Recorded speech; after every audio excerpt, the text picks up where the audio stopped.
Hello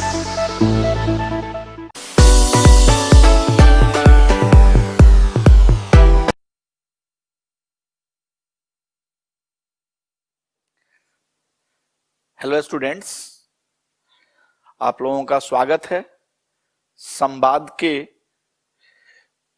PT 2020 programme में। संवाद के तरफ से इस बार 2020 पीटी को क्रैक करने के लिए एक कॉम्प्रिहेंसिव प्रोग्राम लाया गया है। तो इसी क्रम में हम लोग भारतीय इतिहास और भारतीय राष्ट्रीय आंदोलन सेक्शन जो पीटी में काफी महत्वपूर्ण है, इसके बारे में आज चर्चा करेंगे। चर्चा का विषय रहेगा कि इतिहास को प्रीलिम्स एग्जाम के लिए कैसे अप्रोच करें, इतिहास की भागीदारी कितनी है और प्रीलिम्स एग्जाम में ये किस तरीके से आपको क्रैक करने में सहयोग दे रहा है। तो सबसे बड़ी बात, जैसा कि आपको पता है, अमूमन पीटी के एग्जाम में इसका योगदान 20% तक है। प्रश्नों के हिसाब से अगर देखें तो बात बिल्कुल साफ है, स्पष्ट है कि 100 प्रश्नों में से 20 प्रश्न इतिहास सेक्शन से एवरेज औसतन पूछे जाते हैं। जो पिछले ट्रेंड्स को अगर हम देखें तो ट्रेंड ये कहता है, हालांकि इस तरह की यूपीएससी ने कोई तय नहीं की है कि किस सेक्शन से कितना क्वेश्चन पूछेंगे, लेकिन अमूमन प्रीवियस ट्रेंड्स को देखकर हम लोग तैयारी करते हैं। अगर इस तैयारी को देखें तो इस ट्रेंड्स को देखें तो निश्चित रूप से 20% प्रश्न जो होते हैं वो एक बहुत बड़ी भागीदारी रखते हैं। वो भी तब जब 100 क्वेश्चन में से अमूमन 55 से 58 क्वेश्चन सही प्रश्नों पर आपका पीटी का रिजल्ट आ जाता है, या दूसरे शब्दों में कहें तो आप मेंस के लिए मुख्य परीक्षा लिखने की आपको इजाजत मिल जाती है। तो ऐसे में ये 20% प्रश्न काफी मायने रखते हैं। तो आज हम लोग ये देखेंगे कि इस 20% प्रश्नों में से अगर सही तरीके से सही रणनीति के तहत तैयारी करें तो इसमें से कितने सही प्रश्न हम हल कर सकते हैं और अपने तैयारी को बेहतर अंजाम दे सकते हैं। तो पहली बात यह है कि 2-3 बातों पर हम चर्चा करेंगे।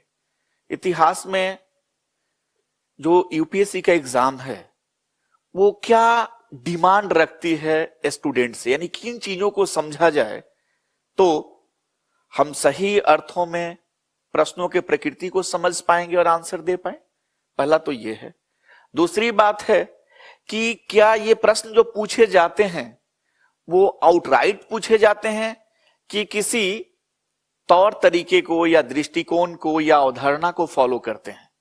तो निश्चित रूप से आप जब देखेंगे तो इस प्रश्नों की ऐसी प्रकृति होती है कि कोई भी स्टूडेंट, अभ्यर्थी, परीक्षार्थी उस विषय वस्तु को अगर बेहतरीन समझ पाता है तभी इसका जवाब दे पाता है। यानी दूसरे शब्दों में कहें तो फैक्चुअल प्रश्न का जो हिस्सा है वो बहुत कम है और कंसेप्चुअल यानी अवधारणात्मक प्रश्न या समझ रखने वाले प्रश्नों की तादाद अमूमन ज्यादा है। 70 से 80% प्रश्न जो ऐसे पूछे जाते हैं जो उस विषय वस्तु के समझ से ताल्लुकात रखते हैं। अमूमन हमारे पास एक भ्रांति है कि इतिहास सिर्फ और सिर्फ फैक्ट्स, डेट्स और नेम्स का स्टडी है और हमें बहुत सारे फैक्ट्स को याद करना पड़ता है, बहुत सारे नाम और डेटा याद करना पड़ता है। इस तरह की बात नहीं है। आप खुद भी प्रश्नों को देखें तो आपको समझ में आएगा कि आखिर किस तरह के प्रश्न उठाए जाते हैं। तो ये तो एक सामान्य सी बात हो गई। अब हम सीधे सीधे आते हैं सिलेबस को लेके कि सिलेबस को हम कैसे अप्रोच करें। क्वेश्चन जो ये 20% पूछे जाते हैं इनका यानी 20 क्वेश्चन जो पूछे जाते हैं उनका कंसंट्रेशन कहाँ है, कहाँ सबसे ज्यादा प्रश्न पूछे जाते हैं या कहाँ कम प्रश्न पूछे जाते हैं, और प्रश्न अगर पूछे भी जाते हैं तो इतिहास के किस परिभाषा से ज्यादा प्रश्न पूछे जाते हैं, इसकी चर्चा हम यहां करेंगे। तो आइए हम लोग देखते हैं सबसे पहले कि इस सिलेबस पर सीधे आते हैं और सिलेबस के हिसाब से इसे हम समझने की कोशिश करते हैं कि प्रश्नों की क्या प्रवृत्ति रही है और हम इसे कैसे सही तरीके से अप्रोच करें। तो पहली बात कि जब भारतीय इतिहास कहते हैं तो इसका मतलब है, सहज बात है कि ये 3 सेक्शन को शामिल करता है। इट इंक्लूड्स एक एंशिएंट इंडिया या प्राचीन भारत, दूसरा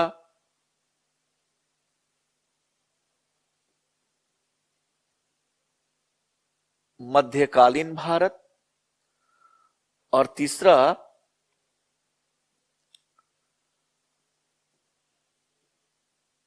आधुनिक भारत।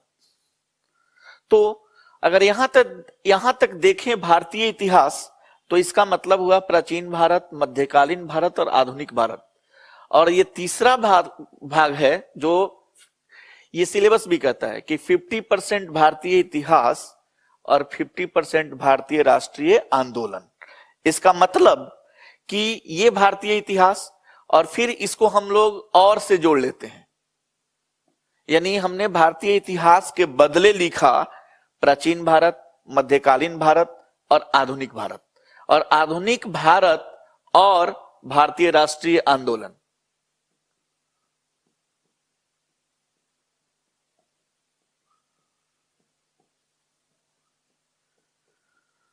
तो आपको इसे देखकर समझने में कोई कठिनाई नहीं हो रही होगी कि ये बराबर बराबर हिस्सा बांट दिया गया है। यानी सिलेबस कहता है कि कुछ भी हो हम भारतीय राष्ट्रीय आंदोलन पर ज्यादा ध्यान देंगे, यानी भारतीय राष्ट्रीय आंदोलन आपके एग्जाम की तैयारी में ज्यादा महत्व रखता है। ये तो सिलेबस की बात हो गई, लेकिन एक इसका दूसरा भी पक्ष है।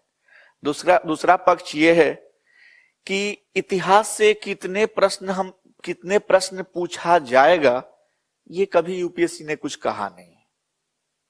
और इसका और भी आगे का पहलू है कि ठीक है, सिलेबस तो ये है प्राचीन भारत, मध्यकालीन भारत, आधुनिक भारत और भारतीय राष्ट्रीय आंदोलन, लेकिन इस पूरे सिलेबस के किस क्षेत्र से ज्यादा क्वेश्चन पूछेंगे और किससे कम पूछा जाएगा, ये भी नहीं कहा है। तो अमूमन पहला सलाह तो यही है कि यूपीएससी का जब तैयारी करते हैं तो इस तैयारी में सबसे बढ़िया गेस ये होता है कि कोई गेस नहीं करिए। सबसे बढ़िया गेस ये है कि कोई गेस मत करिए। इसका मतलब पूरे सिलेबस को ईमानदारी पूर्वक तैयारी करिए, लेकिन यहां भी थोड़ा सा आपको समझदार बन के तैयारी करनी है, और वो चीजें हम मार्गदर्शन के माध्यम से आपको उस स्तर पर पहुंचाएंगे। यह है स्मार्ट तैयारी का मतलब होता है कि किन क्षेत्रों पर, किस सब्जेक्ट के, किस टॉपिक के, किस सेक्शन पर कितना ज्यादा ध्यान दें, कि वो सेक्शन बहुत बेहतरीन तरीके से आपके समझ में आ जाए और आपके दायरे में आ जाए। तो ये अगर हम माइक्रो लेवल पर इस पर काम करेंगे, साथ में काम करेंगे, क्लासरूम के साथ काम करेंगे, तब ही ये क्लियर हो पाएगा।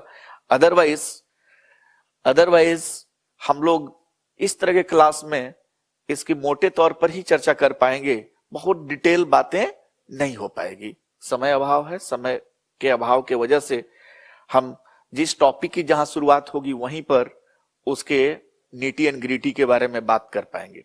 फिर अब रही बात कि जब आप इन प्रश्नों को देखेंगे तो कौन सा ऐसा तरीका है जिसको हम अपनाएं तो बेहतर तरीके से समझकर इन प्रश्नों का सही समाधान करें, सही तरीके से हल करें। तो आप देखेंगे कि पहली बात प्राचीन भारत को ही लिया जाए तो अमूमन हम लोग देखते हैं कि टॉपिक वाइज शुरुआत कर लेते हैं, लेकिन प्रश्न की प्रवृत्ति आप देखें अगर तो सीधे सीधे यहां संबंध रखता है। बहुत सारे क्वेश्चन सीधे इतिहास के परिभाषा, इतिहास के पुनर्निर्माण और इतिहास लेखन से पूछे जाते हैं। अमूमन अगर पूरे प्राचीन भारत से 4 क्वेश्चन भी अगर पूछे जाते हैं तो कई बार तो ऐसा होता है कि 3 प्रश्न इसी से पूछ लिए जाते हैं। अब सवाल यह है कि इतिहास का परिभाषा क्या है। यानी इतिहास की परिभाषा में आप पढ़ते आए हैं या पढ़ेंगे कि इतिहास परिवर्तनों का अध्ययन है। किस तरह के परिवर्तन? सामाजिक, आर्थिक, राजनीतिक और सांस्कृतिक परिवर्तन का अध्ययन है। तो बहुत सारे सामाजिक इशू पर क्वेश्चन उठा लिए जाते हैं सीधे। जैसे आपसे क्वेश्चन पूछा गया कि कुछ स्टेटमेंट दे दिए गए, कहा गया कि वैदिक काल में विधवा पुनर्विवाह की अनुमति थी। दूसरा स्टेटमेंट कहा गया कि संगम युग में सती प्रथा नहीं थी। और आपसे ऑप्शन बनाया गया, कहा गया स्टेटमेंट पहला सही है, दूसरा सही है, दोनों सही है, दोनों गलत। यानी यह प्रश्न कहां से पूछा गया? सीधे सीधे इतिहास के परिभाषा से, सामाजिक इतिहास से प्रश्न पूछे जा रहे हैं। तो यहां आप देखेंगे अमूमन, फिर आप देखेंगे आप कहने लगते हैं कल्चर का है, इसका है। अब कल्चर भी इतिहास के दायरे में आ रहा है। तो जब आप इतिहास को ही तरीके से पढ़ लेंगे तो फिर कल्चर तो उससे बाहर नहीं जाना है। मैं ये नहीं कहता हूं, ये नहीं सुझाव मैं देता हूं कि आप बहुत ही स्पेसिफाई नहीं होइए, आप जरूर होइए, लेकिन पहले जनरल सोचना तो सबके बारे में रखिए, जनरल समझ तो रखिए। उसके बाद आप, जब हम कल्चर की बात करेंगे, अच्छी बात है, करना चाहिए, लेकिन हर टॉपिक में जो कल्चर का सेक्शन है उसे तो पढ़ना पड़ेगा। हड़प्पा की संस्कृति क्या थी, वैदिक काल की संस्कृति क्या थी, बौद्ध जैन संस्कृति क्या है, मौर्य की संस्कृति क्या है, पोस्ट मौर्य की संस्कृति क्या है, गुप्ता पीरियड की संस्कृति क्या है। तो इस तरीके से जब हम आगे बढ़ेंगे तो निश्चित रूप से, दूसरा बात, इतिहास का पुनर्निर्माण कैसे होता है। आप जानते हैं कि इतिहास का पुनर्निर्माण, रिकंस्ट्रक्शन स्रोतों के आधार पर होता है। स्रोत क्या है? जो जिसके माध्यम से इतिहास लिखा जाता है, रिक्रिएट किया जाता है हिस्ट्री को, रिकंस्ट्रक्ट किया जाता है हिस्ट्री को। तो यहां आप देखेंगे कि 2 तरह के, अमूमन 3 तरह के स्रोत हैं। एक तो पुरातात्विक या आर्कियोलॉजिकल स्रोत कहते हैं, दूसरा लिटरेरी स्रोत कहते हैं, साहित्यिक स्रोत कहते हैं, और तीसरा विदेशियों का विवरण कहते हैं। अब आप देखिए कि यहां से क्वेश्चन पूछे जाते हैं कि नहीं। आप देखिए, छोड़ दीजिए हड़प्पा पीरियड में, हड़प्पा पीरियड की बात है, अगर बहुत ज्यादा बात नहीं करें तो यहां भी पुरातात्विक सामग्री बहुत मिलती है। वहां भी कई स्टेटमेंट बनाए जाते हैं कि सबसे ज्यादा मुहरें कहां से मिली। यानी ऐसे बनता है, स्टेटमेंट बना दिया गया कि सबसे ज्यादा मुहरें हड़प्पा सभ्यता में हड़प्पा से मिली। उसके बाद कह दिया जाता है कि हड़प्पा के सील्स पर कहीं भी गाय का चित्र नहीं मिला है। अब आपसे पूछा जाएगा कि अब स्टेटमेंट बताइए, स्टेटमेंट के हिसाब से आप आंसर बताइए। तो निश्चित रूप से अब आपको यहां तय करना होगा। तो इसी तरीके से हम आगे बढ़ेंगे। इसी तरीके से आप देखते हैं कि साहित्यिक स्रोत, साहित्यिक स्रोत में तो आपने नाम सुना है, कई बार कालिदास के पुस्तकों पर क्वेश्चन पूछा जाता है, कई बार आपसे बौद्ध जैन साहित्य के पुस्तकों पर। हर साल कोई ऐसा वर्ष नहीं है कि जैन और बौद्ध धर्म से प्रश्न न पूछे जाते हो आपके पीटी में, और उनके पुस्तकों पर भी क्वेश्चन पूछे जा रहे हैं। तो उसको समझने की जरूरत है। इसी तरह से मध्यकाल में आप जाएंगे तो निश्चित रूप से वहां भी मुगल कालीन साहित्य पर, या फिर आप देखेंगे सल्तनत कालीन साहित्य पर भी पूछे जाते हैं। अगर आप साउथ इंडिया की बात करें तो विजयनगर के साहित्य पर क्वेश्चन पूछे जाते हैं, संगम साहित्य पर क्वेश्चन पूछे जाते हैं। अगर आप मॉडर्न इंडिया की भी बात करें इवन, तो कई बार साउथ इंडिया में किस तरह से भाषा का विकास हो रहा था और भाषा पर किस तरह से काम हुआ है, साहित्य किस तरह से आगे बढ़ रहा था, वहां भी प्रश्न पूछे जाते हैं। तो कुल मिलाकर प्राचीन भारत की जब आप तैयारी करते हैं तो आपकी तैयारी की शुरुआत होती है इतिहास के परिभाषा से, पुनर्निर्माण से और इतिहास लेखन से। अगर इन चीजों को आप ध्यान रखेंगे और इन चीजों को हम लोग पढ़ेंगे तो निश्चित रूप से यहां हमें आगे के हर टॉपिक को समझने में, क्योंकि इतिहास की परिभाषा कोई ऐसा टॉपिक नहीं है जहां लागू नहीं होगी। जैसे अगर मान लीजिए कि आप वैदिक एज पढ़ रहे हैं तो वैदिक एज में परिवर्तनों का अध्ययन की बात करेंगे तो आप देखेंगे कि पूर्व वैदिक से उत्तर वैदिक काल में क्या परिवर्तन आए, समाज में क्या परिवर्तन आए, अर्थव्यवस्था में क्या परिवर्तन आए और राजनीतिक संस्थाओं में किस तरह का परिवर्तन आए, सभा समिति इस समय ज्यादा एक्टिव थी उस समय कैसे हो गई। तो इस तरीके से आप देखें कि परिवर्तन और निरंतरता परिभाषा यानी हर टॉपिक पर यह लागू होगा। पुनर्निर्माण यानी अगर वैदिक इतिहास लिखा गया तो किन किन चीजों पर लिखा गया, जाहिर सी बात है। अगर पूर्व वैदिक की बात करेंगे तो ऋग्वेद को आधार बनाएंगे आप, कुछ सेंट्रल एशिया के अभिलेखों को आधार बनाएंगे, कुछ ईरान के पुस्तक जिंद अवेस्ता जो बार बार क्वेश्चन पूछा जा रहा है उसको आप आधार बनाएंगे। अगर आप बात देखेंगे उत्तर वैदिक का तो निश्चित रूप से बहुत सारे ऐसे जगह हैं जिनकी खुदाई हुई है और खुदाई होने के बाद बहुत सारे पुरातात्विक स्रोत भी काम में आ रहे हैं और साथ साथ बाकी के 3 वेद, उसके बाद आएंगे तो बहुत सारे ब्राह्मण टेक्स्ट आते हैं, बहुत सारे अरण्यक आते हैं, बहुत सारे, उसके बाद उपनिषद आते हैं, उसके बाद वेदांग आते हैं। तो ये सारी चीजें मिलके क्या बनाती है और अमूमन इसी को तो आप कल्चर में शामिल करते हैं, यही आपका कल्चर का हिस्सा बनता है। तो बात बहुत क्लियर है कि स्पष्ट है कि आपसे कई बार आप खुद सोचते हैं कि एंशिएंट इंडिया में और मेडिएवल इंडिया में तो कल्चर पर ज्यादा क्वेश्चन पूछ लिया जाता है, लेकिन सिलेबस तो कहता है भारतीय इतिहास। तो याद रखिएगा कि निश्चित रूप से आपको जो मेन स्ट्रीम इतिहास पढ़ते हैं वैसे ही आपको एंशिएंट और मेडिएवल दोनों के इतिहास को पढ़ना पड़ेगा। और यकीन रखिए कहीं भी आपको दिक्कत नहीं होने जा रहा है आपको क्वेश्चन सॉल्व करने में या उसको समझने में। अब रही बात कि यहां पर और भी प्राचीन भारत में और भी कुछ बातें आपको देखनी पड़ेगी कि जब प्राचीन भारत पढ़ते हैं तो 2-3 बातें हमेशा, जब राजनीति की बात आती है, जब आप राजनीतिक व्यवस्था की बात करते हैं प्राचीन भारत में, तो एक बहुत इंपॉर्टेंट थ्योरी है जो अमूमन हर सेक्शन में पढ़ना पड़ता है। वो थ्योरी है डिवाइन किंगशिप थ्योरी। पॉलिटी में पॉलिटिकल कंडीशन जब भी पढ़ना है तो आप दैवीय राजत्व की दैवीय अवधारणा, अब देखिए ये तो बहुत बड़ा कॉन्सेप्ट है, अवधारणा है, इसको आपको समझना होगा। ये अवधारणा उत्तर वैदिक काल से शुरू होता है और महाजनपद पीरियड में आएंगे वहां इस्तेमाल होता है। यानी राजा अपने को देवता समझने लगता है, आम लोगों को बताता है कि देखो मैं छोटा मोटा व्यक्ति नहीं हूं, मैं देवता हूं। इसका मतलब बड़ा साफ है, राजा कुछ भी करता है तो उसके काम को जस्टिफाई करना पड़ेगा। यानी आपको अगर कहा जाए कि चलिए किसी के खिलाफ लड़ना है, विद्रोह करना है, लड़ सकते हैं, लेकिन कहा जाए कि चलिए भगवान के खिलाफ लड़ना है, तब क्या करेंगे?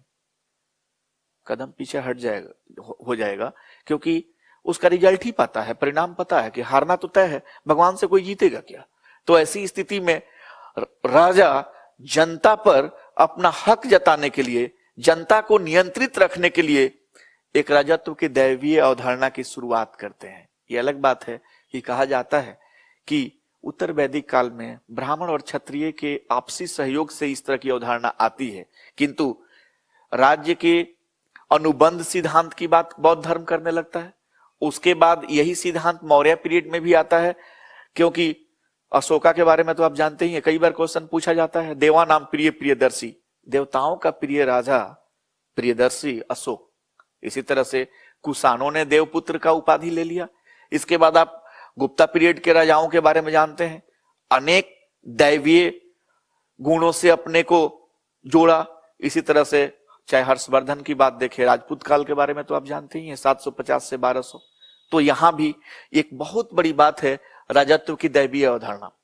ये बात आप नहीं समझिए कि राजत्व की दैवीय अवधारणा सिर्फ एंशिएंट पीरियड में थी। मध्यकाल में जब आते हैं तो मध्यकाल में अपने को सुल्तान कहता है, सुल्तान कहता है सल्तनत का जो राजा है अपने को सुल्तान कह रहा है। और सुल्तान कह रहा है, सुल्तान निरंकुश शासक तो नहीं है लेकिन खलीफा का प्रतिनिधि है। लेकिन अगर वही आप चले जाते हैं मुगल काल में तो बादशाह कहता है,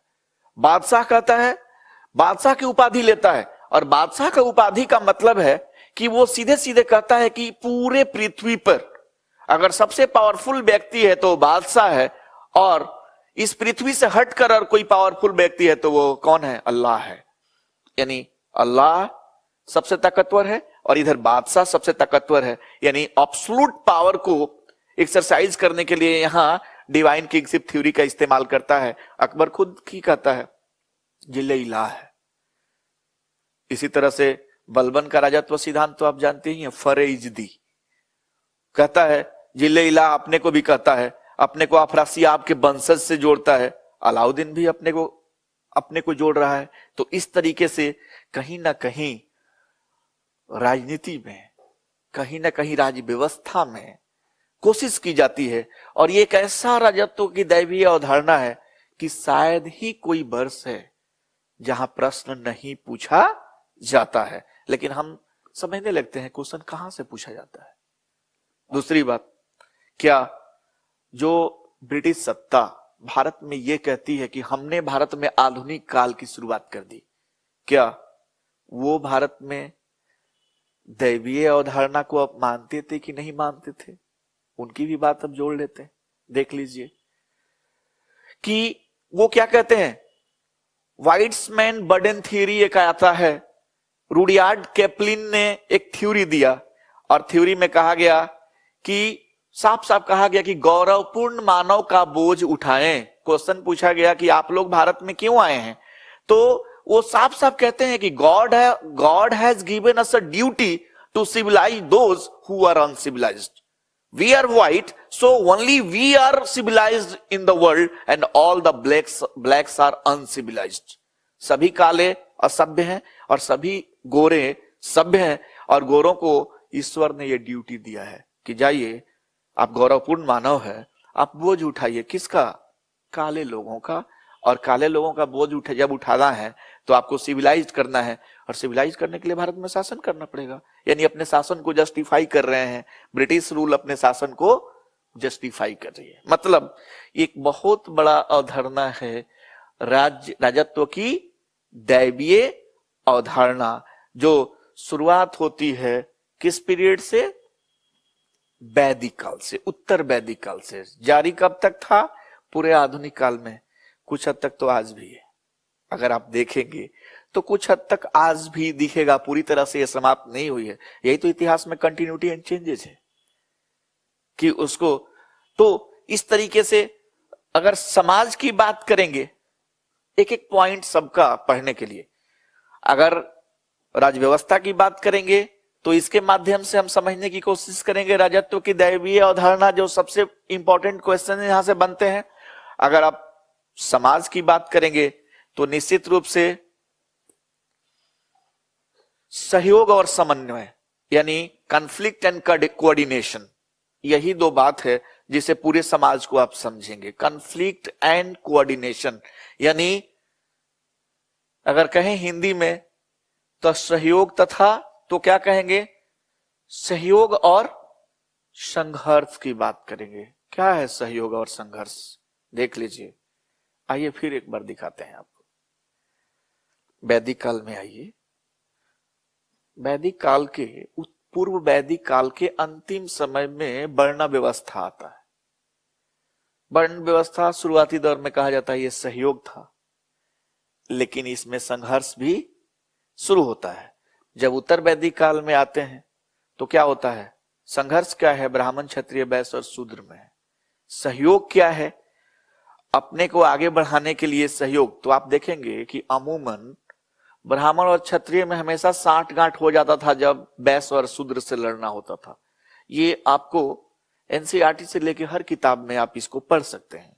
और दूसरी बात, यहां सबसे बड़ी बात है कि बौद्ध धर्म का जब उत्थान हो रहा था, बौद्ध धर्म जब इन पर आक्रमण कर रहा था, तो याद रखिएगा वहां भी सहयोग तथा संघर्ष का ये, यानी कहने का मतलब है कि आप यहां देखेंगे कि समाज में विभाजन का आधार क्या है। तो विभाजन के आधार पर हमेशा क्वेश्चन एक, चाहे वो महिला हो, चाहे वो वर्ण व्यवस्था हो, चाहे जाति व्यवस्था हो, चाहे अनटचेबिलिटी हो, लगातार पूरे एंशिएंट पीरियड में एक क्वेश्चन हमेशा पूछा जा रहा है। एक क्वेश्चन हमेशा पूछा जा रहा है प्रीलिम्स के एग्जाम में। लेकिन अगर आप चाहें कि नहीं नहीं उसको मेमोरी बेस हम कर लें और हम बिना अवधारणा को समझे इसका जवाब दे दें, तो निश्चित रूप से गलतियां होगी। यहां हम लोगों के पूरे डिस्कशन का एक ही आधार है कि आप अपने तैयारी को एक्यूरेट कैसे करें। और हमने जो ये प्रोग्राम बनाया है सिर्फ उनके लिए नहीं बनाया है कि जो नए लोग हैं। प्रोग्राम बनाया गया है वो लोग जो 2-3 साल से तैयारी कर रहे हैं और 1-2 बार प्रीलिम्स में असफल हो चुके हैं और उन्हें अभी भी पता नहीं चलता है कि असफलता क्यों है। मेरा मानना है कि असफलता के पीछे आपका नॉलेज की कमी नहीं, असफलता के पीछे आप में जो नॉलेज है उसकी एक्यूरेसी की कमी है। अगर आपके पास एक्यूरेट नॉलेज होगा तो आप बहुत ही सटीक तरीके से जवाब दे पाएंगे, और सटीक तरीके से अगर जवाब देंगे तभी आप प्रीलिम्स क्रैक कर पाएंगे। तो ये बात हमेशा याद रखिएगा कि एक्यूरेसी तब आएगी जब उस विषय वस्तु की वास्तविक समझ आपके अंदर आएगी। आप अगर ऊपरी तौर पर तैयारी करते हैं और विषय वस्तु को ऊपरी तौर पर समझने की कोशिश करते हैं तो निश्चित रूप से एक्यूरेसी नहीं आएगी, और आप मेमोरी के आधार पर, जिसको हम लोग जबरदस्ती की पढ़ाई कहते हैं कि जबरदस्ती याद कर जाना, रट जाना, उसके आधार पर एटलीस्ट प्रीलिम्स तो मुश्किल में डाल सकता है।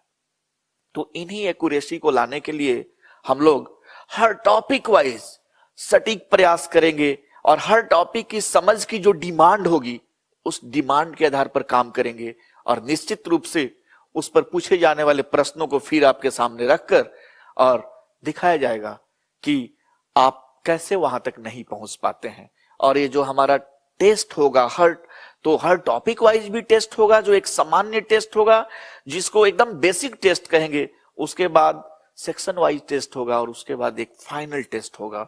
तब हम समझ पाएंगे कि आप कितना अपने को कनेक्ट कर पा रहे हैं इन चीजों से और कितना जोड़कर आप कितना ज्यादा प्रोग्रेस कर पा रहे हैं। तो फिर आगे हम लोग बढ़ते हैं कि अगर समाज को पढ़ेंगे तो निश्चित रूप से विभाजन का आधार पढ़ना जरूरी है, क्योंकि एंशिएंट पीरियड में पूरा विभाजन का आधार 2 ही है, जाति है और वर्ण है। और तीसरा विभाजन का आधार कुछ है तो वो लिंग है, यानी महिला और पुरुष के रूप में भी विभाजन आप देखते हैं। और निश्चित रूप से मौर्य काल के बाद आते आते पूरा पुरुष ने महिलाओं पर अपना हर तरीके से सामाजिक, आर्थिक, राजनीतिक, सांस्कृतिक दबदबा स्थापित कर दिया, यानी उन्हें हर काम के लिए पुरुष से इजाजत लेना पड़ रहा था। तो आप ये देखेंगे तो ये विभाजन का आधार जो देखेंगे, लिंग देखेंगे, जाति देखेंगे, वर्ण देखेंगे, कम से कम एंशिएंट पीरियड में तो आप देखेंगे कि कहीं विभाजन का आधार धन नहीं था, संसाधन नहीं था। अगर आपको समझ में आए तो एक बड़ी बात मैं बताना आपको चाहता हूं। याद रखिएगा, प्राचीन काल में भारत में सामाजिक संहिता लागू थी। सामाजिक संहिता का मतलब क्या होता है? सामाजिक संहिता का मतलब होता है, बहुत ही खास बात है सामाजिक संहिता का मतलब, जो ऐसा कानून, एक ऐसा कस्टम जो पूरे समाज का आचरण, व्यवहार, पहनावा, खान पान निर्धारित करता हो। इसी तरह का कानून यूरोप में जो था, उस कानून का नाम है सम्चुअरी कानून। सम्चुअरी कानून 13वीं सदी में यूरोप में लगा था और फ्रांस की क्रांति के समय समाप्त हुआ था। लेकिन पूरे प्राचीन भारत में एक पोशाक संहिता लागू थी, एक सामाजिक संहिता लागू थी, जो पोशाक, खान पान, आचरण। अभी तक आपको समझ नहीं आया होगा, खास बात यह है कि पैसा होने के बावजूद भी शूद्र ज्यादा कमरे के मकान में नहीं रह सकता था, खास वस्त्र नहीं पहन सकता था, या आचरण की आजादी नहीं थी, या कुछ लोगों के बराबर नहीं बैठ सकता था। और इस पर क्वेश्चन पूछे जाते हैं आपसे, इससे प्रश्न आपसे पूछे जाते हैं। तो इसलिए इस विभाजन के आधार को आप समझिएगा, क्योंकि पूरी तरह से लिंग, जाति, वर्ण, इसको कहते हैं समझ। अवधारणा के आधार पर जब चीजों को समझेंगे तो यहाँ फैक्ट्स का रोल कम हो जाएगा। इस अवधारणा को समझने के लिए जिन फैक्ट्स की जरूरत होगी, उन्हीं फैक्ट्स की चर्चा हम करेंगे। और अमूमन जिस फैक्ट्स को हमें याद नहीं करना है, वैसे फैक्ट्स आपसे पूछे नहीं जाएंगे। और इसके अलावा जब अर्थव्यवस्था की बात करेंगे, जब इकोनॉमी की बात करेंगे, तो निश्चित रूप से जो आर्थिक नियंत्रण है, यहां इसकी बात हमें करनी पड़ेगी। यानी अगर कृषि चल रहा है, उद्योग चल रहा है, सेवा के काम चल रहे हैं या अन्य काम चल रहे हैं, उस पर नियंत्रण किसका है? राजा का नियंत्रण है, राज्य का नियंत्रण है, कि क्या कुछ व्यापारी या निजी लोगों का भी ये है? इन्हीं चीजों को अगर आप समझेंगे तो निश्चित रूप से आपको पूरे एंशिएंट इंडिया की समझ बन जाएगी। और अगला एक पॉइंट और है जिसको हमें समझना होगा, वो है संस्कृति। यानी जो संस्कृति है, इसको कौन निर्धारित करता है या गाइड कौन करता है? तो आप देखेंगे कि पूरे प्राचीन काल में इन संस्कृति को निर्धारित और गाइड करने वाली जो चीज है, वो कौन है? धर्म है। यानी निश्चित रूप से धर्म और राजनीति का यहां एक बेहतरीन संतुलन है, और कुछ हद तक समाज को नियंत्रित करने का एक बेहतरीन टूल भी है, बेहतरीन उपकरण है। तो इन्हीं आधार पर हम पूरी तरह से प्राचीन काल में देखेंगे, और यही संस्कृति है, इन्हीं संस्कृति, यही धर्म और संस्कृति जो है, समय समय पर इसमें आप बदलाव देखेंगे। चाहे बौद्ध धर्म आएगा, चाहे जैन धर्म आएगा, मौर्य आएगा, गुप्ता आएगा। इसके अलावा आप जिस पीरियड में आएंगे, तो इस तरीके से आप पूरे प्राचीन भारत को देख सकते हैं।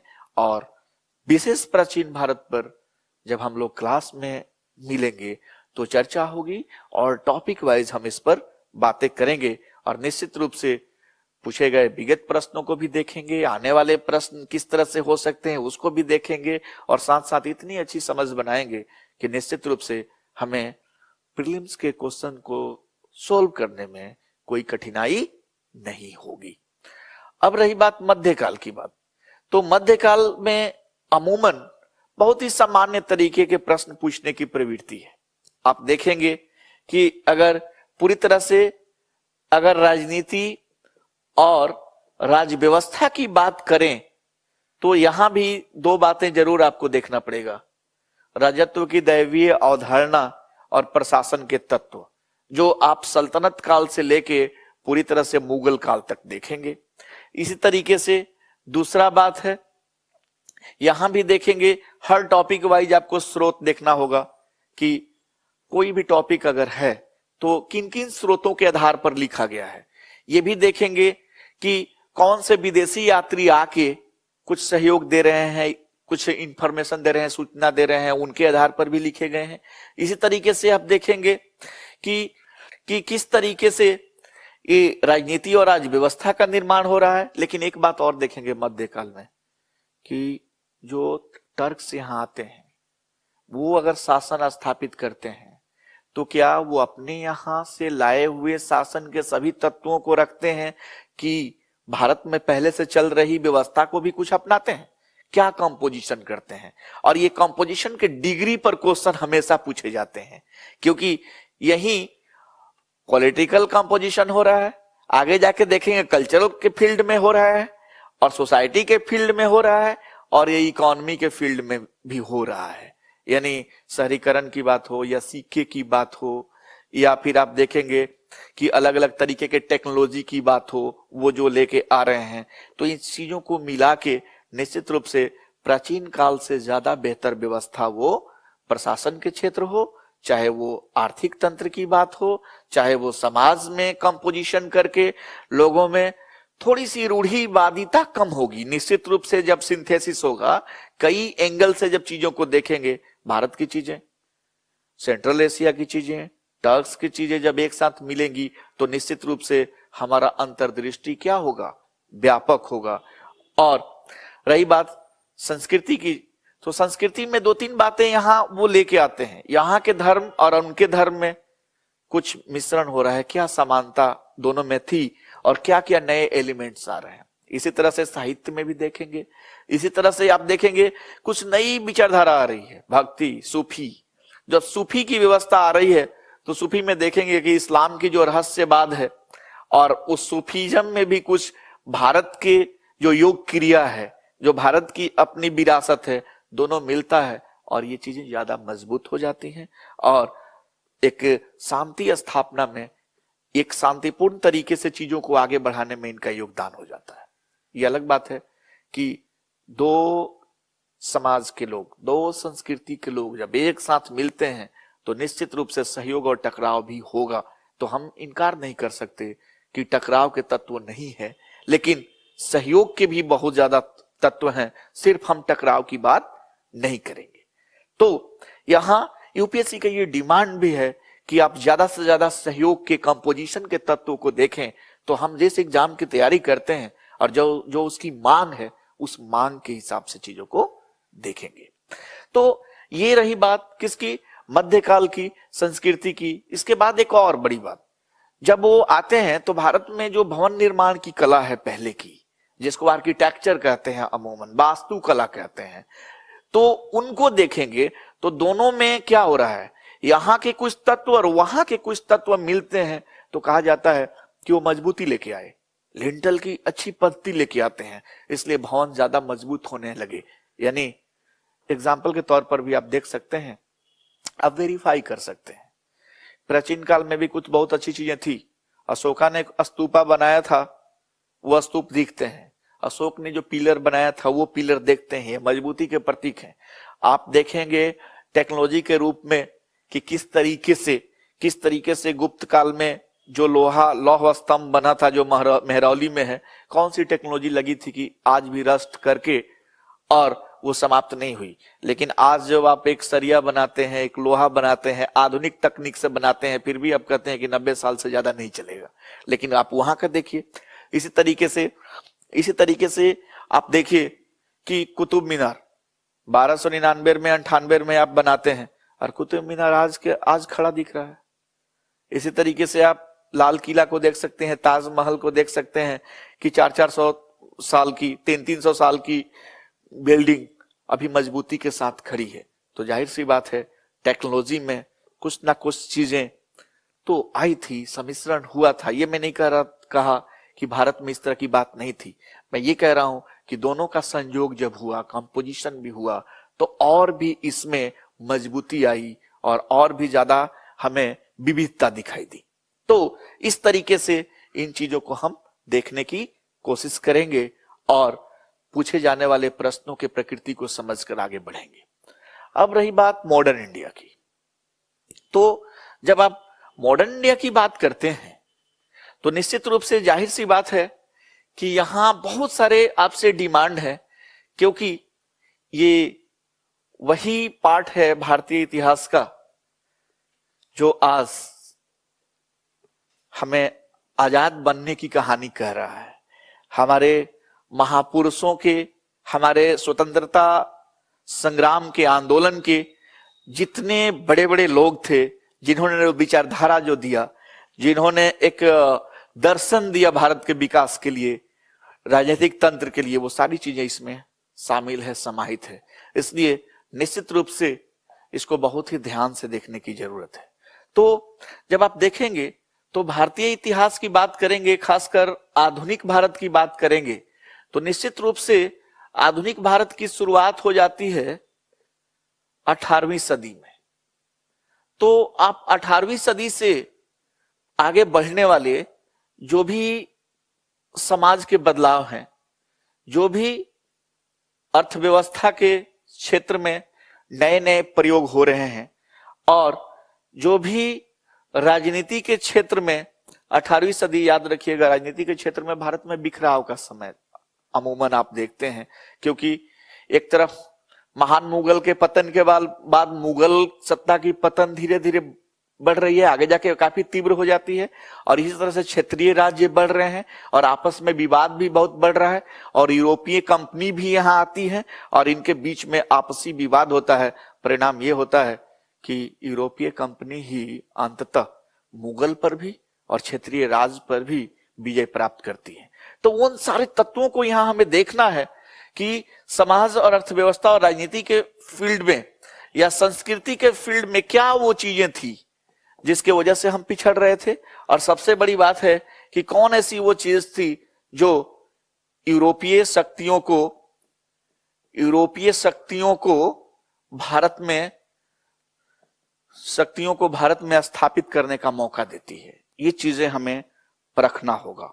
इसके बाद हम दूसरी तरफ एक बार देखेंगे 1757 से लेके 1857 तक सभी प्रवृत्तियों को यहां देखने की कोशिश करेंगे और बहुत ही माइन्यूटली समझने की कोशिश करेंगे कि राजनीति के क्षेत्र में किस तरह से बदलाव आते हैं, यानी राजनीतिक संरचना, कैसे नए राजनीतिक संरचना का विकास होता है ब्रिटिश सत्ता के दौरान, किस तरीके से समाज पर ये नियंत्रण स्थापित कर रहे हैं, किस तरह से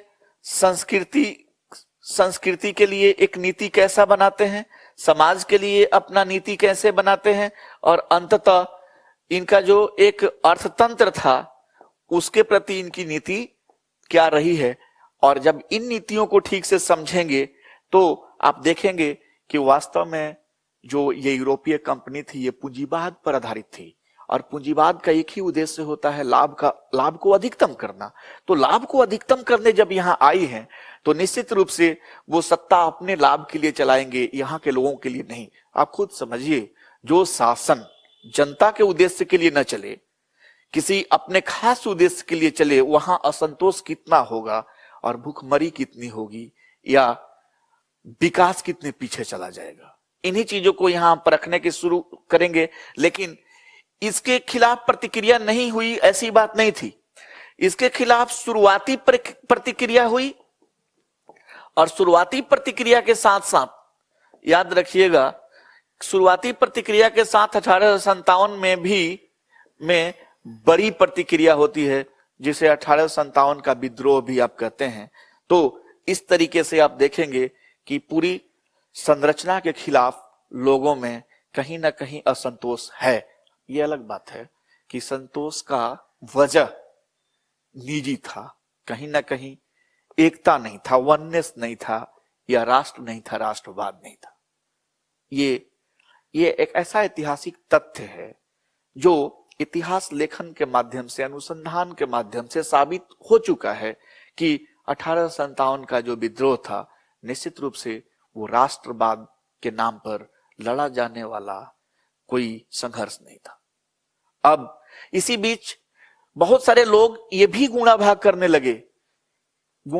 रहे थे कि आखिर एक ब्रिटिश यूरोप से सत्ता आती है और भारत में क्यों हावी हो जाती है, यानी कौन सी सामाजिक कमजोरी रही हमारी, कौन सी हमारी सांस्कृतिक कमजोरी रही जिसके वजह से ये हमारे ऊपर हावी हो गए, या फिर कौन सी उनकी मजबूती रही।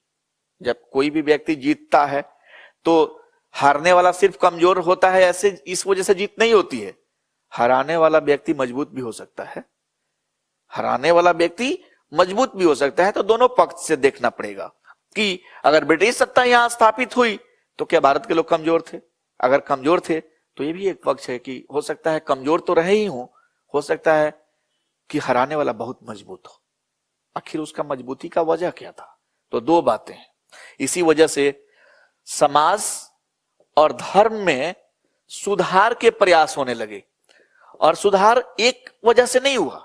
कुछ लोग यूरोप की ताकत को, यूरोप जैसा अपने में भी चीजें लाना चाहते थे, और कुछ लोग यूरोपियों के खिलाफ होकर भी इसमें सुधार चाहते थे।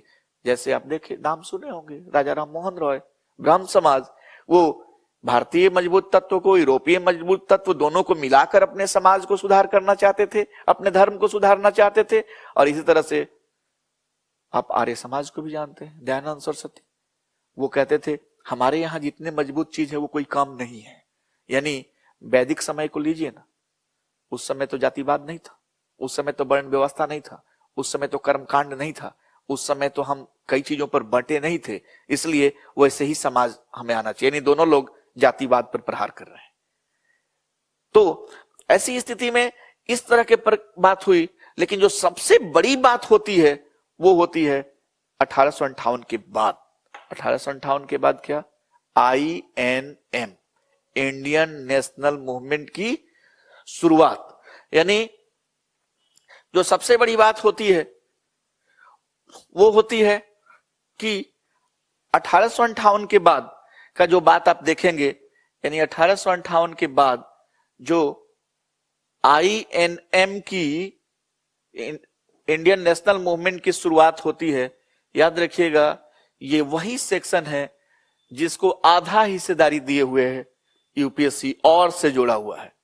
अब क्वेश्चन जितना पूछे ये तो मैं नहीं कह सकता, लेकिन आपसे समझदारी की मांग बहुत रखता है, समझदारी की मांग आपसे रखता है।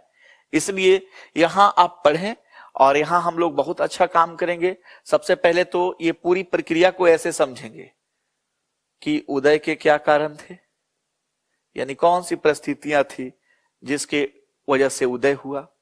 इसके बाद इस उदय का परिणाम क्या हुआ ये देखेंगे। फिर हम देखेंगे INC, इंडियन नेशनल कांग्रेस के हिसाब से किस तरह से ये आगे बढ़ रहा है। इसके वजह से हम 1885 से 1905 तक की प्रक्रिया देखेंगे। और इस समय हम देखेंगे दो तीन बात कि इनके समाज के क्षेत्र पर क्या दृष्टिकोण था, इनके आर्थिक दृष्टिकोण क्या थे, इनकी राजनीतिक सोच क्या थी, और इनका सांस्कृतिक दृष्टिकोण क्या था। याद रखिएगा सबसे ज्यादा क्वेश्चन पूछने की अब प्रवृत्ति बढ़ी है सामाजिक और आर्थिक दृष्टिकोण पर, और कुछ हद तक यहां सांस्कृतिक दृष्टिकोण पर भी, क्योंकि इसके पहले अमूमन राजनीतिक दृष्टिकोण पर बहुत सारे क्वेश्चन पूछे जा चुके हैं। यहां पूरी तरह से स्पेस खाली है, तो इसलिए हमें यहां बेहतरीन तरीके से तैयारी करने की जरूरत है। जब हम इस पर फोकस करने की बात करते हैं तो इसका कहीं अर्थ नहीं लगाया जाना चाहिए कि मैं इसको छोड़ने की बात करता हूं। यानी फोकस का मतलब यह है कि आपको उसे और ज्यादा विशेष तरीके से पढ़ेंगे, और इनको जो है पढ़ेंगे जरूर, समझेंगे जरूर, लेकिन बहुत ज्यादा इसमें हम नहीं जाएंगे। हम सामान्य तरीके से उतना हद तक जरूर जाएंगे कि प्रश्न यहां से मिल जाए और बिल्कुल एक्यूरेट तरीके से हम जवाब दे दें। इसके बाद और भी INC की धारा 1905 से 1920 तक बढ़ेंगे, और फाइनली 1947 तक इस धारा को बढ़ाते हुए चलेंगे। दूसरी धारा अब आप देखेंगे कि और संस्था आप देखेंगे, रिवोल्यूशनरी फेज को देखेंगे, यानी क्रांतिकारी फेज को देखेंगे, क्रांतिकारी चरण को देखेंगे, यानी पहला चरण दूसरा चरण। पहले चरण में आप देखेंगे कि 1905 बंगाल विभाजन स्वदेशी आंदोलन के साथ शुरुआत होता है, 1915 तक ये समाप्त होता है। दूसरा चरण फिर 1920 यानी असहयोग आंदोलन के साथ शुरू होता है और भगत सिंह की फांसी के साथ समाप्त हो जाता है। तो दोनों चरण को बहुत बेहतरीन तरीके से हमें देखना होगा। तो तीसरी सबसे बड़ी बात, हमें यहां एक बहुत बड़ा टॉपिक है कॉम्युनलिज्म या सांप्रदायिकता, जिसकी अमूमन शुरुआत 1858 के बाद से ही हो गई थी, और इसका परिणति 1947 में भारत के विभाजन से होता है। और इसी बीच में बहुत सारे ऐसे फैक्टर्स हैं, लेकिन इसके सेंटर में आप ब्रिटिश रूल को ही समझने की कोशिश करेंगे। ब्रिटिश सत्ता ही इसे चला रही थी। यहां हम अनेक ब्लेम करते हैं या बहुत ऑफ द रिकॉर्ड बहुत सारी बातें करते हैं। आपको बातें करनी है ब्रिटिश सत्ता का इसमें क्या रोल था और किस तरह से इस बात को आगे बढ़ा रही है। यानी शायद आपके यहां किसी के हाथ में होता तो विभाजन टल सकता था, लेकिन इस विभाजन का मन बहुत पहले अंग्रेजों ने बनाया था और ये डिवाइड एंड रूल की परिणति थी। डिवाइड एंड रूल की एक परिणति थी, इसलिए इसे टालना इतना आसान काम नहीं था। दूसरी सबसे बड़ी बात, आप यहां फिर देखेंगे कि ट्रेड यूनियन की बात करेंगे, कम्युनिस्ट की बात करेंगे, फिर कम्युनिस्ट के ट्रेड यूनियन के अलावा कम्युनिस्ट, समाजवादी, ये सारे आंदोलन की बात करेंगे। इसके अलावा और भी जब आप आगे बढ़ेंगे, महिला आंदोलन की बात करेंगे, किसान आंदोलन की बात करेंगे, जनजातीय आंदोलन की बात करेंगे, महिला आंदोलन, किसान आंदोलन, जनजातीय आंदोलन, तो इस तरीके से आप देखेंगे। उसके बाद निम्न जाति आंदोलन, तो अनटचेबल्स, तो ये एक बहुत बड़ा, यहां से हमेशा ये जो मैं 3 बात कह रहा हूं हमेशा याद रखिएगा। Trade union, communist, Samajwadi, communal सांप्रदायिकता, ये इतना बड़ा टॉपिक होगा कि अगर क्वेश्चन यहां से पूछने हैं 6 या 8, तो यहां से क्वेश्चन पूछे जाएंगे 5 यहीं से। तो इन चीजों की हम ग्रेविटी को देखेंगे कि कहां से कैसे प्रश्न पूछे जाने हैं, और उसी के आधार पर हम अवधारणा के आधार पर, अवधारणात्मक तरीके से, संकल्पना के आधार पर तैयारी करेंगे। और फाइनली हम इस 20 क्वेश्चन में से 16, 17, 18 तक पहुंचने की कोशिश करेंगे। ये कहना कि 100% हम सॉल्व कर देंगे, ये यूपीएससी के प्रकृति को नहीं समझने के बराबर है। यानी हमारी अच्छी तैयारी का मतलब 80 से लेके या 80 से लेके 90% तक हम सोल्व कर सकते हैं। यही हमारा रणनीति होगा और इसी पर हम लोग काम करेंगे। और निश्चित रूप से प्रीलिम्स को क्रैक करने के लिए हर संभव प्रयास करेंगे, आपके साथ, आपसे ज्यादा प्रयास करेंगे। तो इतना ही आज के क्लास में, धन्यवाद। आगे फिर मिलते हैं क्लास के साथ।